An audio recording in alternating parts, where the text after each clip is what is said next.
spooky friends. A lot of people have questions and I'd love to be able to answer them. So I took to my TikTok and I asked, what questions do you have for me?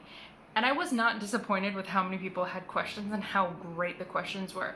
So I thought I'd take a moment and answer them for you today, and hopefully I can help someone. I love our community so much, I just want to give back a little bit. So here we go, the questions. Pause X2 asked, what would I say / how would I begin to speak with a skeptic? So someone who doesn't believe in the other side. Well, here's the thing. It's not up to me to change their mind. They're going to believe what they're going to believe, and I'm more of the you need to believe what you need to believe, what you feel most comfortable for. And some people are just happy with not being connected to the other side and not having those answers. I'm totally fine with that. What I would do is encourage an open conversation and say, if you'd like to learn more, I'm happy to speak with you, and would you like to help me debunk this evidence? Getting them involved with the debunking, and sometimes they'll come upon things that are inexplicable. I don't believe in changing someone's mind if they are skeptical, because it might be coming from a place of fear, if that makes sense. Belly Boys asks, if two people use the third eye, will they be seeing the same thing? My thoughts on this, now I'm not an expert in the third eye, but I believe that they will see what is available to them or what they're supposed to see. So let's say, for instance, I open my third eye and my friend next to me opens her third eye, but maybe mine's more powerful or hers is more powerful. We're both going to see different things, as well as certain spirits will want you to see certain things. That's my neighbors. As well as certain spirits will want you to see certain things at a certain time, and sometimes it's a little bit destiny related as to what you're actually going to see. Sometimes there's been times when I've seen things that other people haven't seen, and specifically I've felt things that other people haven't felt. So if two people open their third eye, it actually might benefit both to have their third eye open closer to each other, because it creates a field of energy. And I'll get into that a little bit more when I talk about energy. Shannon Noel asks, do I believe that our astro signs are important? And I think that's a great question. So I do believe that our astro signs are somewhat important. I know that the pull of the earth has a lot to say in regards to what our personalities develop in that specific time period. I also believe that the ancient cultures, such as the Picts, the Celtic culture, they believed that certain times of the year were more spiritual than others. So I couldn't explain why being born under a specific sign would not mean something different for each person. You know, someone born in the summer might have different personality traits to someone in the winter, because someone in the winter has to fight off starvation way back when, and people in the summer would be more into farming or perhaps enjoying the sun. I do think that it probably would. I don't see why it couldn't, short answer. There were many people who asked, how do I protect my children? My answer is twofold. One is more psychological and the other one is more spiritual. So one thing that you need to understand about children is that they don't have the inhibitions or the little voice in their head explaining things away. They don't have a lot of explanation as to how life works. So if they are seeing something and it's, you know, just a bump in the night, a regular bump in the night, you need to make sure that they look at it as, what is the actual noise? Am I actually scared, or is it just a light moving outside, like a headlight moving? Put it from their perspective. If they are seeing a spirit, it will be quite evident. It will be persistent and they'll be scared. So the second part is the psychological part. You need to make sure that you are building their ego, their self. You can make, this is gonna sound mean, but you can make Monster Begone juice. I recommend just put an essential oil in with the intention that this is going to protect my child. So you're filling it, you're creating this object with imbuing powers from yourself. So I'm sorry for the noise, I don't usually film at this time. You're going to imbue it with, I'm going to protect my child with this. And then you're going to spray it under their bed, in their closet. You want it to have a bit of a scent, and you're going to explain to your child that you're doing this to ward away any baddies and that you're going to sleep so peacefully. It does two things. It strengthens your child against negative spirits, and it also helps to build their ego so that they know not to fear, if that makes sense. Sylvie Pat-Ob asked, I've always felt sensitive and pushed it away. I'm at the point where I'd like to verify and embrace it. Any advice? Go for it. Definitely start with meditation. You want to make sure that your mental state is in a good state before you try to reach out to the other side. So meditation is key. I'll get to meditation in a little bit because I know there's a couple of questions that will involve that answer and always involves that answer.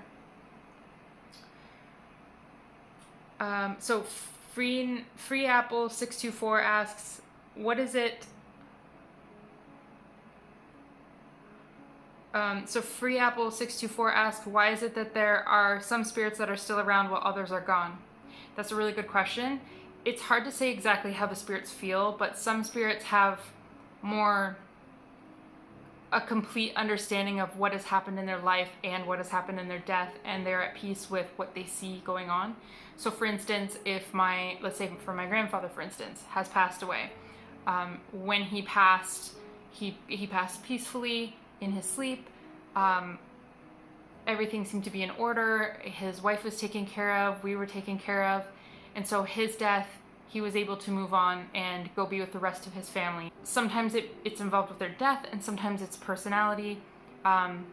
There are other extenuating circumstances in which a spirit would stick around, but most of the time it's understanding their death, what their death means, and knowing that their ties to earth are now finished and they can move on. And in my belief, I think that their energy disperses and can be transformed into a new soul.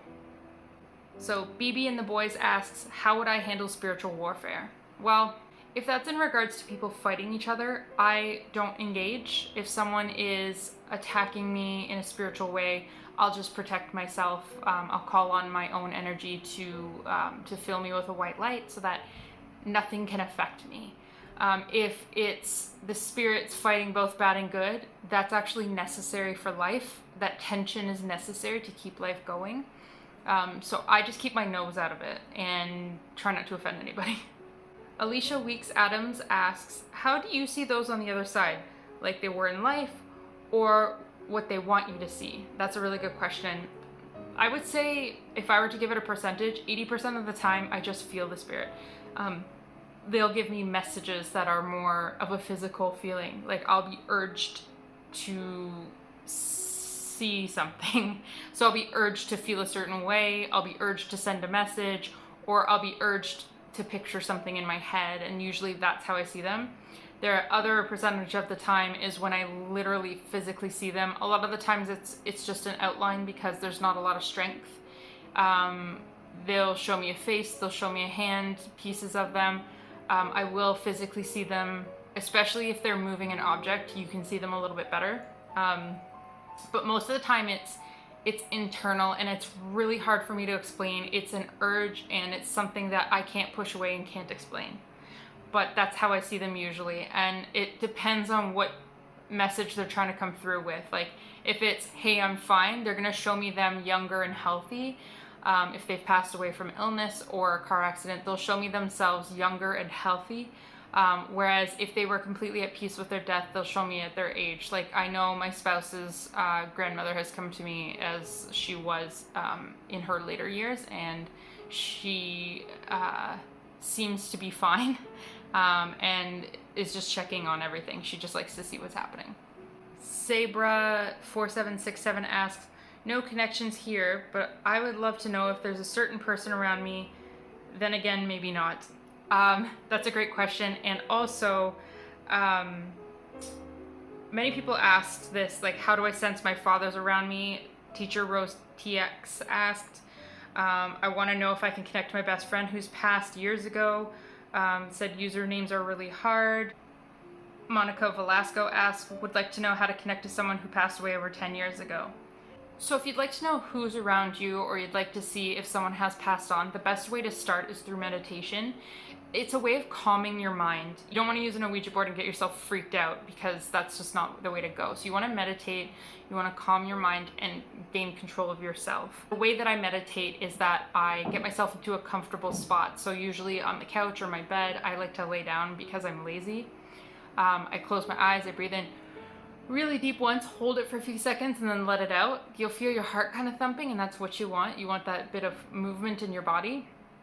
And then you close your eyes, you work on relaxing your forehead, your eyes, your jaw, your neck, your chest. Keep going, relax all of the parts of your body until you feel really relaxed. You'll kind of either feel your body tingle or that you're like leaving your body a little bit, and that's okay. Another thing you want to do is make sure that you're growing roots out of your body. I physically picture sitting against a tree and having the roots grow and hold me. It's just a way of grounding myself. So you can picture that, or if you're sitting on a dock, like the dock is really sturdy and holding you. It's whatever you picture as your meditation. For me, it's a beautiful forest because it's easier for me. And it's something that I learned from the Celestine prophecy. So you close your eyes, you're breathing, and then what you want to do is you want to picture white light filling your body. So I picture every time I breathe in, the sun shines on me and all the light fills my body. And as I breathe out, all the negative feelings breathe out. And you just continue to do this until you're completely still. Like you're in a really, really good spot. You don't have to be happy, you don't have to be sad, just still. And that will help you to get messages from the other side. So they'll start to come to you in dreams. Start a dream journal, write down your dreams when you wake up. Then you'll start to see those little messages come through of those people that want to connect with you. And you might even physically see them in the dreams. That's how you start to see the other side. Once you're completely calm, then you can start to do your reach outs, where in your meditation you're calling on that specific person and saying, I would like to speak with, and then picture them. But you need to do it with the strongest intent, and with the intent that if they come through, you're gonna listen. The last thing you wanna do is have them come through and then scream in their face and run away, because no one likes that. They're still people. Coriello asked, how do you connect to people while meditating? I just answered that, sorry. So X911 guy, or X911 guy, asked, I'd like to know if you're getting the same messages from the other side about the state of the world like I am. Without knowing what those messages are, a lot of messages I get is that now is a really big time for change. And I actually did a TikTok about this in January. Now is a big time for change. The world is fighting, like the actual earth is fighting back against everything that we've done to it. It's waking up our generation and saying, listen, you can't keep doing this anymore. You need to take care of me. And also, we have to connect with each other. I mean, we've got the internet, but this taught me and the rest of the world that like you're not actually connected just because you can connect to anybody and speak to anybody at any time. So I had to pause, take a moment, and actually connect with people. And I feel like the people in my life now I'm more connected with than ever. The ones that I have, actively tried to connect with. And it's a really beautiful time. It's a hard time. Growth is always painful. It's always necessary. And I do get other messages as well. Yeah, everybody register to vote, and please get out and vote in November if you live in the United States of America. So Pity Mom 13 said, I had mild connections to the other side and I'd like to strengthen them but do not know how. I've tried various types of meditation. Help. Pity Mom, you have to make sure that when you're doing your meditation, you're doing it with the intent to cleanse your psyche, your mind, and that you're reaching to the other side to hear messages. Make sure you're writing down every time you get like a vision, or if you're having a dream, please make sure you write it down and keep at it. It's not overnight, and you have to do it constantly. Your mind has to be settled before the other side can come through as easily as it does for some people. I mean, it's still hard for me, and I meditate. So Spaz Bunny asks, I sometimes feel presences. I have a few interesting stories. I kind of want to strengthen that ability to feel and see things. How can I do that? Meditation is the best way to start. Making sure that you're filling your intention with hearing their messages and helping. So start with the meditation first. Leanne Horvath Star asked, I would love to know if my dad is around me and if he's okay. Leanne, the one thing I'll mention to you is make sure that you, other than meditating to strengthen the fields around you of energy, look for those messages that you think he would send. For me, every time I talk about my grandfather or think about him, I see dimes. And the reason why is he loved nautical boats and things like that. I believe maybe because of where he lived in England. Every time I see a dime, in Canada, our dimes have a schooner on them, which is a big boat, a ship. And so those type of messages come through. Also, you may not know it, but he might be influencing you from the other side. So just make sure you're listening to it and call for him. Can you connect with animals that have passed over? Says Mary Boyer Chiante. I hope I pronounced that right.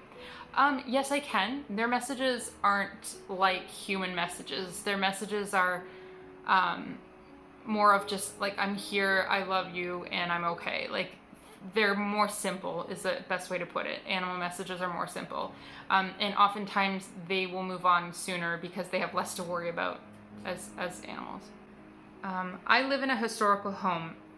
Everyone else has experiences to the point of not wanting to be alone inside. I see and hear nothing. Am I broken? Says Lucidity. You're not broken. It's just that you're not as open as others. You're not as sensitive to the other side. If you want to be sensitive, that's great, but be aware that if there's such a negative feeling in that home, it will affect you. So make sure that you meditate to protect yourself instead of the intent of opening up your third eye. It's meditation to protect. You're not broken.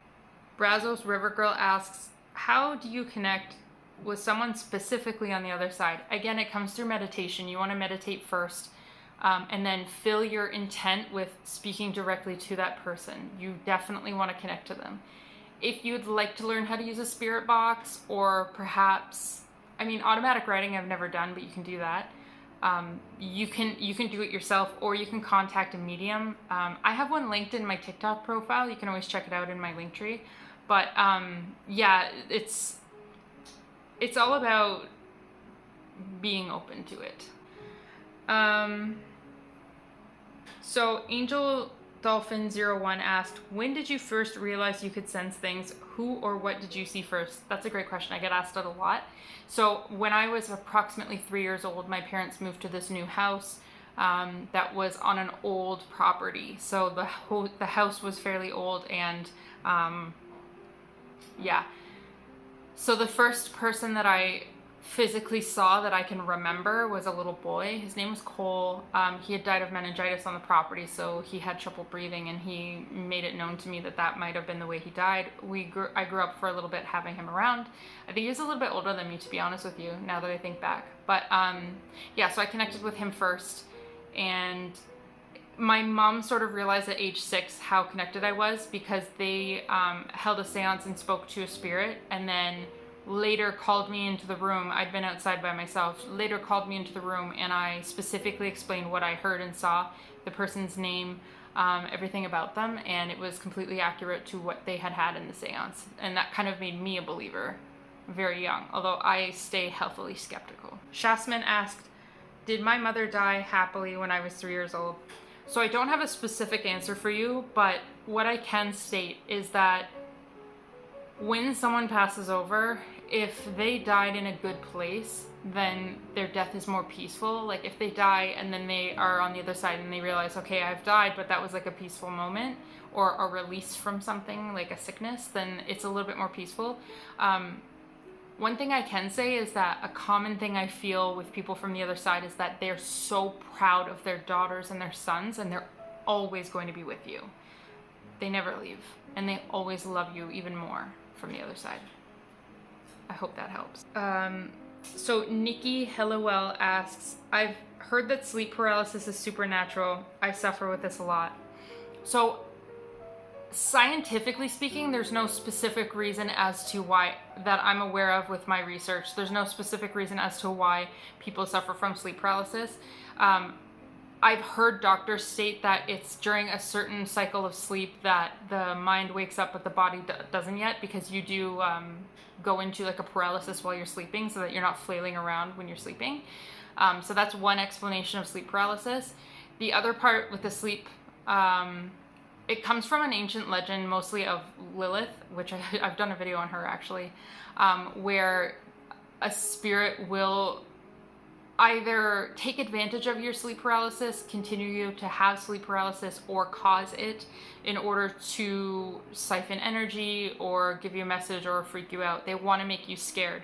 The best way to not suffer from that, again, is meditation to protect yourself spiritually, but also make sure you keep a sleep journal when you wake up. You can also record your sleep with an app. It records anytime it hears a noise, it turns on and records the noise for you to see if there's any kind of activity going on around you. Also, I would recommend speaking to a doctor, just in case. So Autumn Blaze 683 asks, do you have to be in person to get a reading?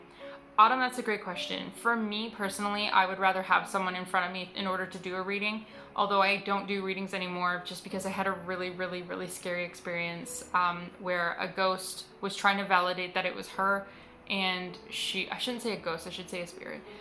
She was trying to validate that she was really there, and she showed me her death by making me feel it, and I really don't like that. That really scared me.